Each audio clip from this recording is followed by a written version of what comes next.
And tonight, the prosecutor here says that they are exploring all possibilities, both accidental and intentional. David? Ariel Reshape. Ariel, thank you again tonight.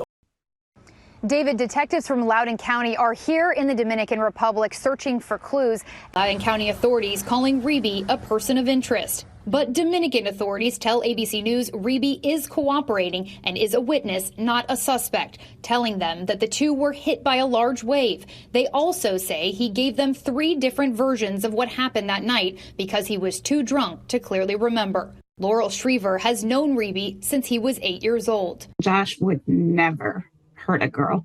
I don't know what happened, but there's no way he would have intentionally been any part of any scheme to do something to her. We're seized this evening, Vladimir Putin, and what he's now signaling about the U.S.-backed ceasefire for Ukraine and Russia.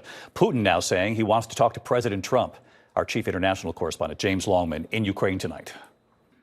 Tonight, Vladimir Putin, in his first public response to the US-backed 30-day ceasefire plan with Ukraine, says he broadly supports the idea for a temporary ceasefire, but only with conditions, and that is not what the US demanded. Putin starting with a rare thank you to President Trump, but then saying there are issues that we must discuss with our American colleagues, saying he wants to call President Trump. Those issues include taking back territory seized by Ukraine in Russia's Kursk region, and Putin demanding that in any pause, Ukraine not rearm, train or mobilize troops. At the White House today, with NATO Secretary General Mark Rutte, Trump said he'd love to meet or talk with Putin, calling the Russian leader's comments very promising. Trump says he told his special envoy Steve Witkoff to discuss Ukrainian territory during his talks with Putin in Moscow tonight. We've been discussing with Ukraine land and pieces of land that would be kept and lost and all of the other elements of a final agreement.